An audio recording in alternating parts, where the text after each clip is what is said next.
Selamat Paskah. Anak-anak yang dikasih oleh Tuhan Yesus Kristus, Yesus bangkit. Ada masa depan, ada keselamatan, ada sukacita. Karena itu, marilah dengan penuh sukacita kita naikkan pujian, singing glory, praise the Lord. Haleluya. Singing glory, praise the Lord. Haleluya. Singing glory, praise the Lord.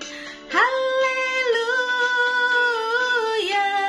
Singing glory, praise the Lord. Haleluya. Singing glory, haleluya, praise the Lord. Singing glory, praise the Lord. Hallelujah. Singing glory, praise the Lord. Hallelujah. Singing glory, praise the Lord. Hallelujah. Singing glory, hallelujah, praise the Lord. Mari berdoa. Bapa, kami sungguh berterima kasih karena kami boleh mengingat kasih Tuhan melalui pengenangan akan perayaan Paskah.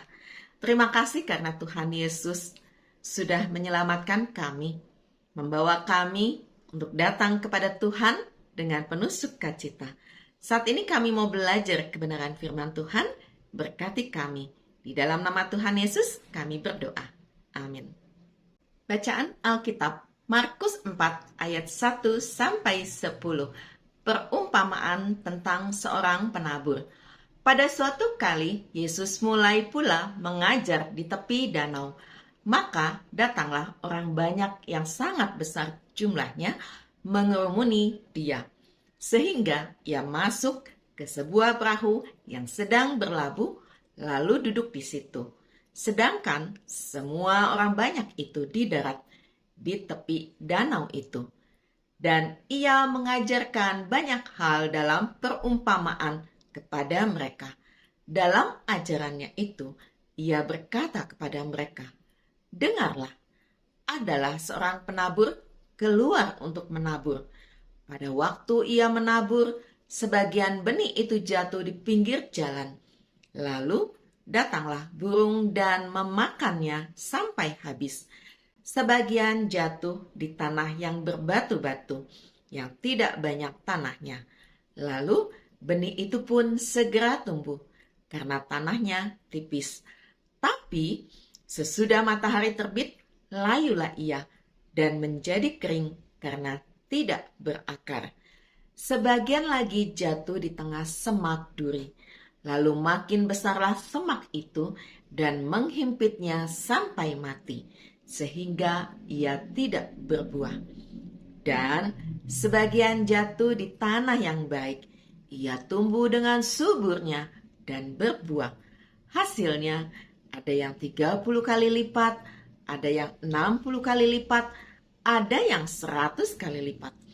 Dan katanya, siapa mempunyai telinga untuk mendengar, hendaklah ia mendengar. Ketika ia sendirian, pengikut-pengikutnya dan ke-12 murid itu menanyakan dia tentang perumpamaan itu. Bertumbuh dan berbuah. Firman Tuhan itu seperti benih yang ditabur oleh penabur dalam cerita hari ini. Benih yang jatuh di tanah yang baik adalah firman Tuhan yang tertanam di hati, lalu dilakukan dalam kehidupan tiap hari, sehingga kita bertumbuh. Artinya, semakin hari kita semakin menjadi seperti Yesus. Sedangkan berbuah banyak artinya semakin banyak teman yang mengenal Tuhan Yesus karena kesaksian kita. Dengan kata lain, kita dapat menjadi berkat buat orang lain. Mari berdoa. Tuhan Yesus, ajar kami untuk menjadi tanah yang subur, supaya kami boleh berbuah berkali lipat. Di dalam nama Tuhan Yesus kami berdoa. Amin. Anak-anak, tahukah kamu, pohon badam adalah pohon yang berbunga-bunga dan buahnya keras seperti kenari. Buah badam disebut dalam Kejadian 43 ayat 11, Pengkhotbah 12 ayat 5, dan Yeremia 1 ayat 11 dan 12. Dalam bahasa Ibrani, kata badam mirip sekali dengan kata waspada. Hanya beda satu huruf. Itu sebabnya buah badam digunakan untuk melambangkan kewaspadaan. Ya, betul, kita harus waspada supaya iman kita jangan dicuri oleh iblis. Supaya iman kita terus bertumbuh dengan membaca Alkitab dan berdoa setiap hari. Dan kita percaya Tuhan Yesus mengasihi seluruh umat manusia. Amin.